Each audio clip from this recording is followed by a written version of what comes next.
सर्वात होता संयोग दशाમાં અને વિક્રમ બંને દશામાં ઘટે तो ये प्रश्न जो है ना वो थोड़ा गंभीर प्रश्न है।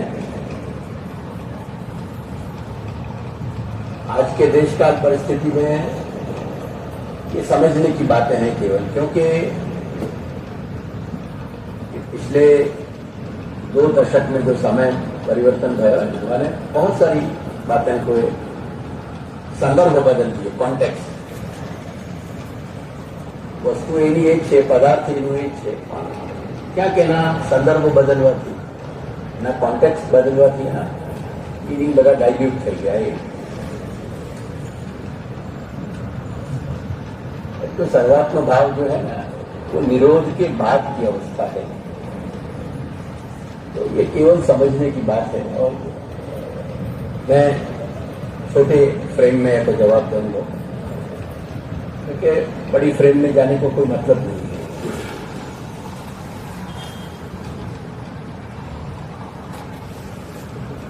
सर्वात्म भाव एक तरह की सानुभाव की अवस्था है।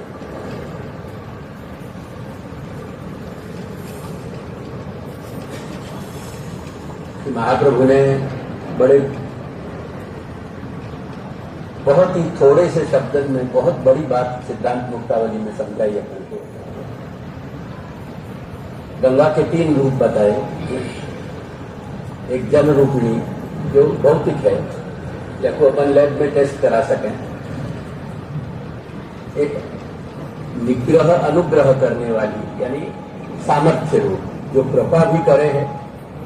और कोई गंगा जल में यदि अपन ने अपवित्र व्यवहार किया है भक्त के रूप में, गंगा के महात्म्य, श्री गंगा के महात्म्य को समझते थे, जो केवल जल मान के कर रहे हो के लिए तो केवल जल ही है। लेकिन जाकू अपने यहाँ के शास्त्रों में कहीं आस्था है और श्री गंगा के स्वरूप को जान रहे हो और कहीं अनुचित कृत्य करे हो तो वह अपराध भाव भी वह खड़े होंगे, वह अपराध के परिणाम भी आएंगे। ये सामर्थ्य रूपा गई। वह बस मूर्तिमती एक बताइए। मूर्तिमती में अपनी मोटे तौर पर गैर समझ क्या हो है, जैसे अपने यहाँ श्री प्रभु विराज रहे हैं, वो साकार है।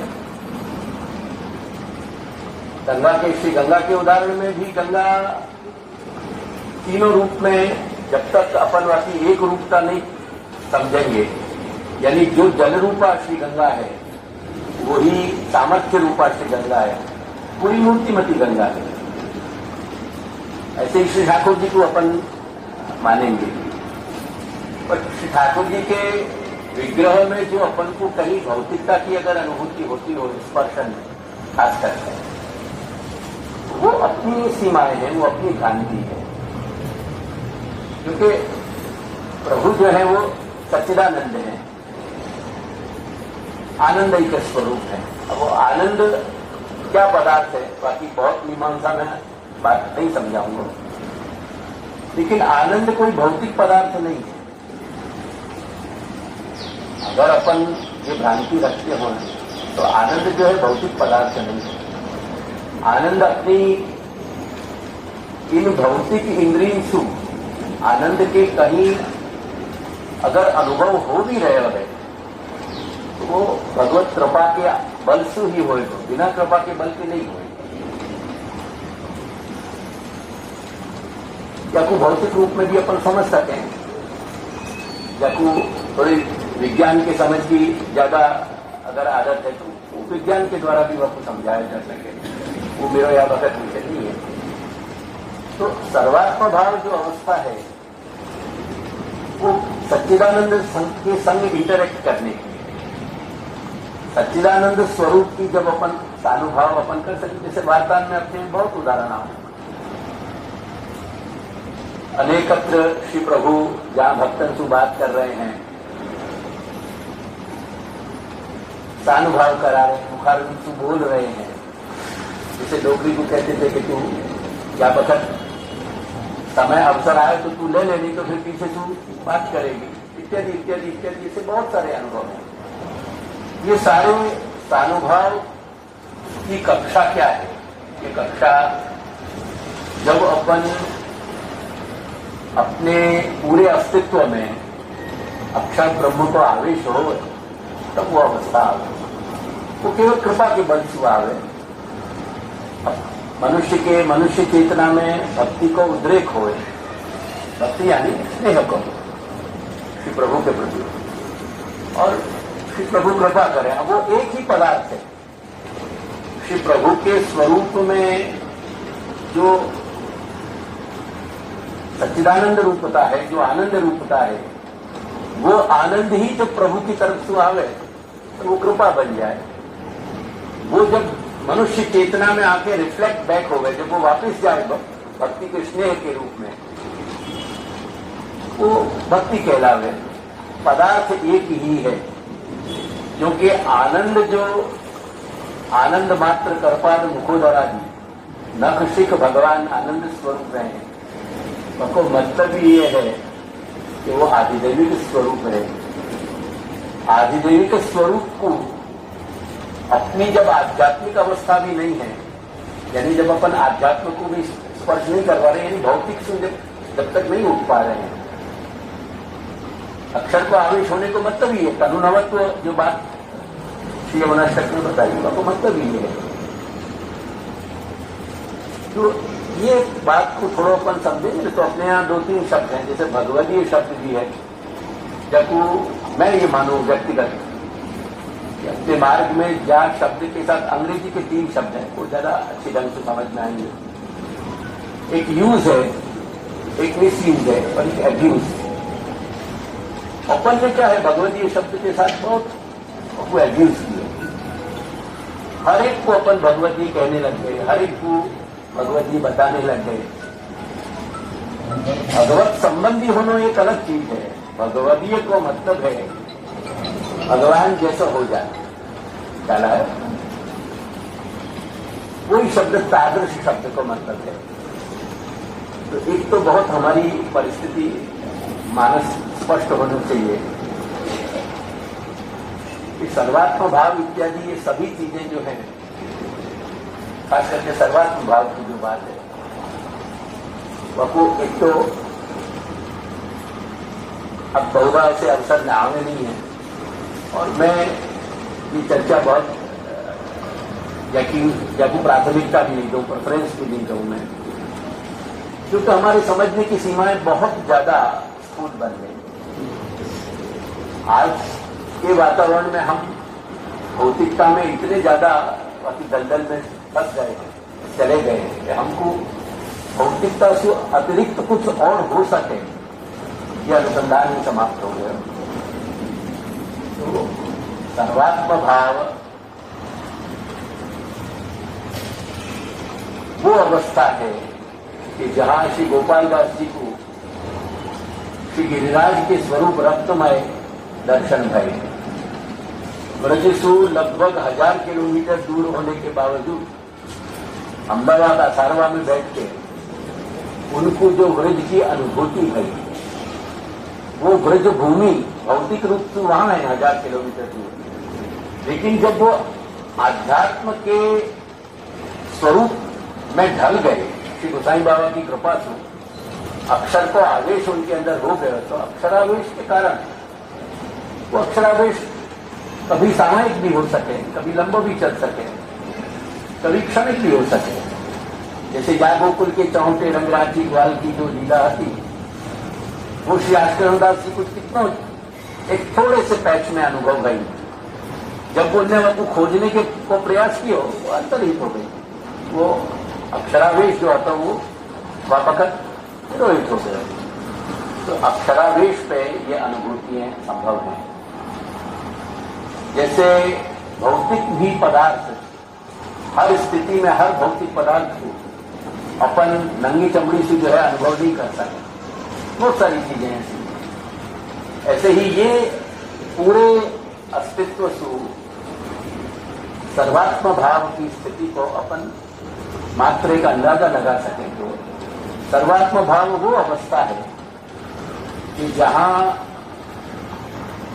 मनुष्य चेतना, भगवत अंश जीव जो है वह जीव की चेतना पूरी भगवानमय बन जाए और वह कुछ पदार्थ मात्र में भगवत अनुभूति होने लगे। जैसे श्री गोपाल दास जी को वह बखत भाई, उनको जो सारे व्रज के दर्शन भाई, व्रज को जो भी वर्णन किया, श्री यमुना को उनने जो वर्णन किया, वो सारे वर्णन को अपन वल्लभाचार्य को थोड़ा सा चित्त में लाओ तो अपन को ये बात समझ में आ जाए।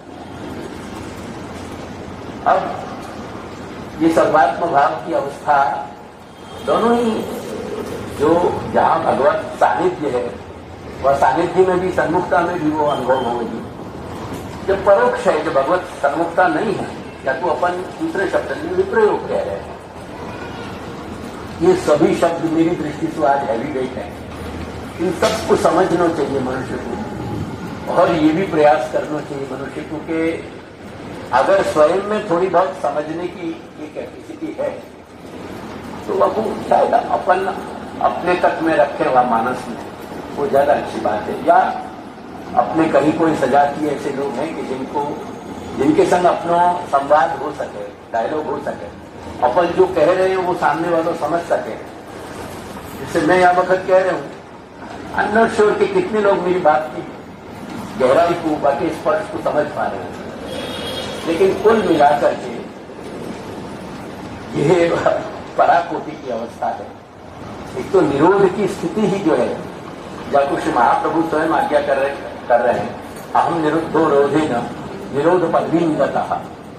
तो वो निरोध की जो अवस्था है, जहां वो निरोध क्या है, वो भी व्यसन से ऊपर है। और व्यसन शब्द क्या है, तुमने कोई व्यसनी को देखे हो, लौकिक या कोई व्यसन हो नशीले पदार्थ को, जब नशा करने को पदार्थ वाकू नहीं मिले ना, तो वाकू ये लगे कि जैसे इन्हें ताण आवे छे। एक्चुअली તમે જોઈ શકો છો કે એના શરીરમાં તાણ આવતી હોય, એટલે એમ જે બધું ખેંચાતું હોય ને અંદરથી એના પ્રાણ ખેંચાતો હોય। ये व्यसन शब्द को मध्य भी वो उपसर्ग है, और अस जो धातु है वो असु प्राण के अर्थ में वो धातु है। तो जब प्राण खींचने लगे, ऐसी परिस्थिति आ जाए, बेचैनी की वो अवस्था पहुंच जाए, वाकुश महाप्रभु ने स्नेह आसक्ति वो ग्रेजुअल शेड है, वो लाइटर शेड से बिल्कुल डार्क शेड की तरफ बढ़ रहे हैं। तो स्नेह है, वही स्नेह जब और प्रगाढ़ अवस्था में आवे वो आसक्ति हो जाए। आसक्ति को सुप्रगाढ़ होने के बाद वो व्यसन बन जाए। व्यसन सु भी जब वो प्रगाढ़ होने लगे, वो निरोध बन जाए, और निरोध सु भी जब ऊपर की अवस्था में वो जाए तो वो सर्वात्म भाव है। तो वो सर्वात्म भाव में घटित होने के लिए जीव चेतना को भगवत चेतना की, ईश चेतना की को इतना ज्यादा आवेश चाहिए कि जहां भगवान और भक्त में कोई अंतर ही नहीं है। वो एक अवस्था है, वह को चिंतन कर सकते हो अगर अपन, तो मैं मानूं कि वादन उत्सव मनाना चाहिए अपन को, कि अपने जीवन को यासु बड़ो अच्छो क्षण क्या आ सके कि ज्यादा दिन अपन निरोध की बात को कहीं चिंतन में ला सके, सर्वात्म भाव के तो चिंतन में ला सके।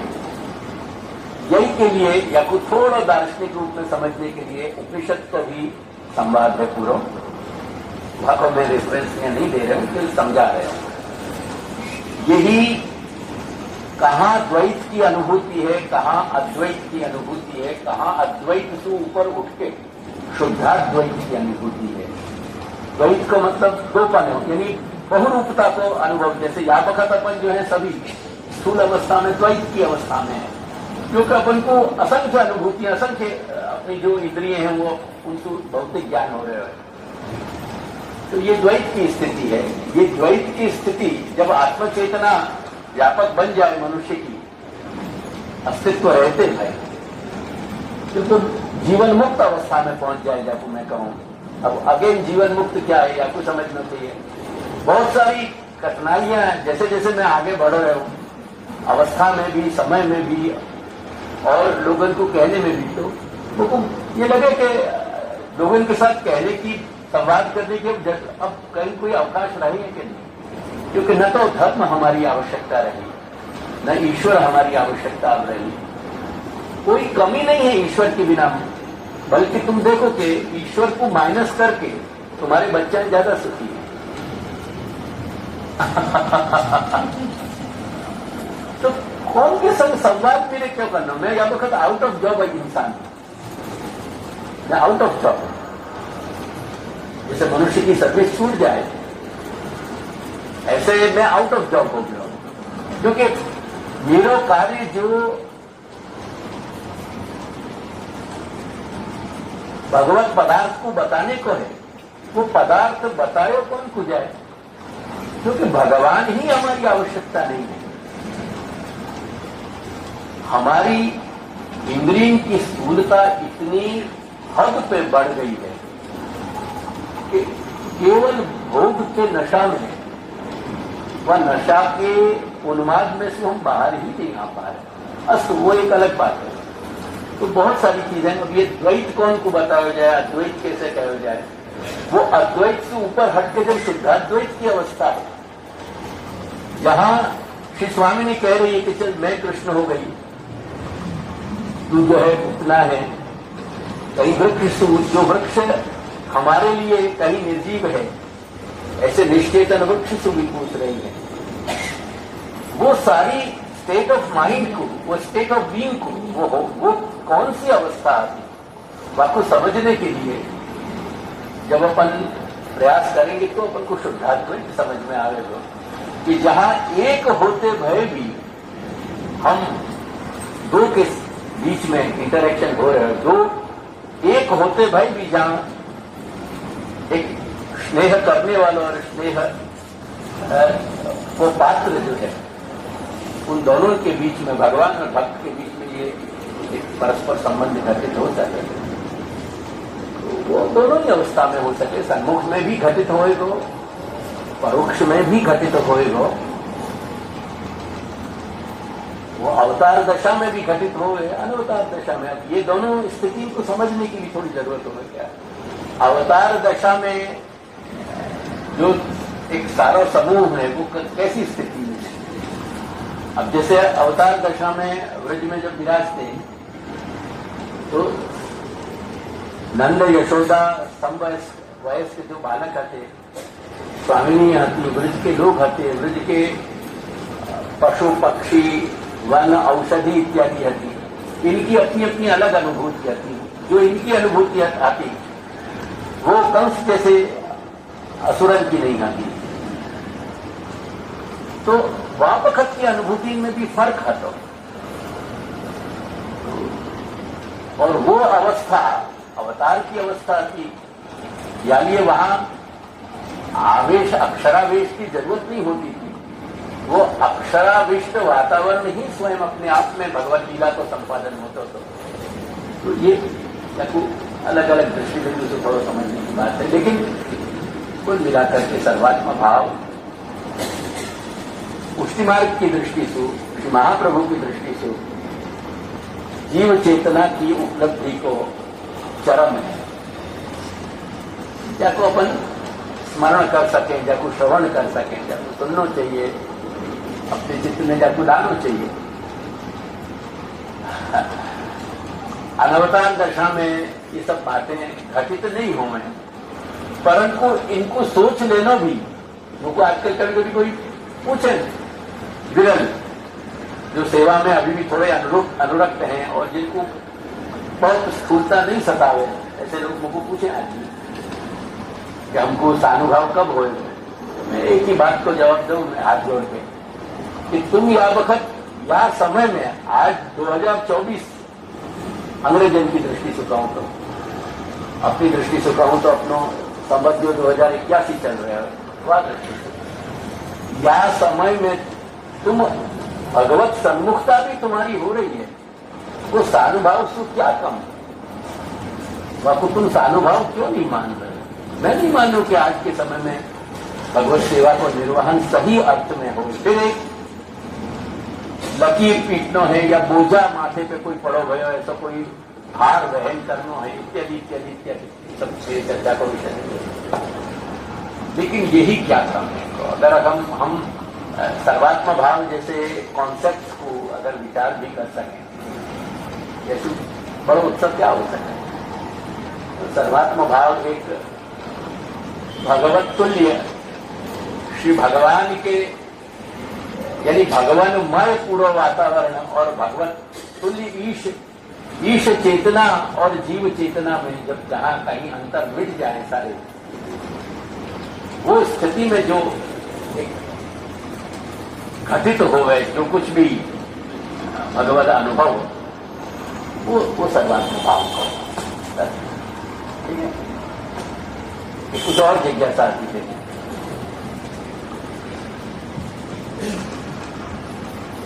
तो शुरुआत में मुझको ये विषय इतने दुरूह नहीं लगते थे, पर जैसे जैसे शायद अवस्था के साथ अनुभव बढ़े हैं, तो ये अनुभव मुझको बतावे कि इन बातों की कहीं अब चर्चा को विषय रह भी गए है कि नहीं रह गए है, मुझको नहीं लगे कि आज ये, क्योंकि बहुत सारे कारण हैं। हमारे बच्चों को सबसे बड़ो दुर्भाग्य ये है, कि प्रभु दादाजी उनको हमेशा प्रसन्न रखें, सुखी रखें, दीर्घायुष्य करें, मैं उनको शुभकामना दूं, आशीर्वाद।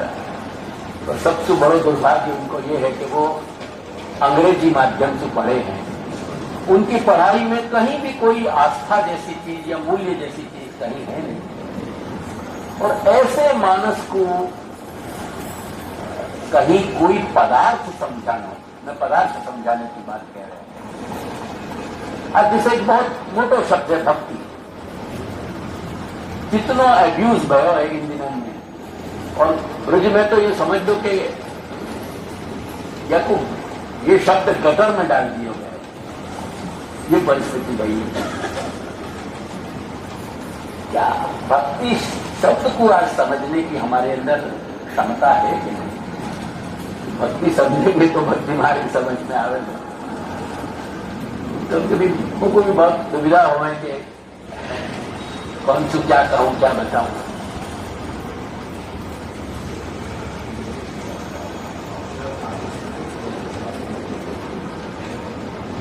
बहुत बताया बेटा, मैंने बहुत बताया, मैंने कितनों बताया है इन सब विषय में। ये सर्वात्म भाव पे भी मैं बहुत बोले हूँ बेटा, बहुत। दादाजी के घर में जो जहाँ वॉल्यूम में काम भयो है ना, ऐसा नहीं, ऐसा मैं अहंकार नहीं कर रहे हूँ, पर तुम सर्वे करके देखो कि इतना काम कहीं भयो है ग्रंथन में कहीं। अक्षरावेश है अपने अंदर कोई आवेश है, जैसे क्रोधावेश हो गई नहीं, नॉट नेसेसरी। बहुत लोग क्रोध में जीते जीते जीते प्राण चले जाए, वो क्रोध की अवस्था में से बाहर नहीं आ पाएंगे बहुत सारे। हाँ, तो ये आवेश है। आवेश को मतलब क्या है, जहां कहीं अपने ऊपर जैसे कोई को पोजीशन हो गए हो, जैसे नशा चढ़ जाए कि वो नशा क्या है, एक आवेश ही तो है, उन्माद ही तो है। ऐसे ही जब भगवत आवेश जब हो रहे हो, जब अक्षर को आवेश हो रहे हो, तो ये हमारा पदार्थ जो हमारा भौतिकता है हमारी शरीर की, ये पंचमहाभूत है पूरा। ये शरीर में क्या है, पंचमहाभूत ही तो है। ये जो इंटरेक्शन अपने हो रहे हैं, ये तो वह चेतना को स्पार्क है। जाने यहां घर बना रखे हो, कोई को बंगला है, कोई को 5 बेडरूम है, कोई को 3 बेडरूम है, कोई को 1 BHK है, यानी जाके जितनी अपनी चेतना की एक्सपेंशन की कैपेसिटी। कोई घर बना के भी रह रहे हैं या घर अपन 84 वैष्णव को देखें, उनकी अगर उनके व्यक्तित्व की परिकल्पना करें तो वो सब कैसे बड़े बड़े विशाल महलन में विराजते थे कि जहां पूरी भगवत लीला समाविष्ट हो जाए।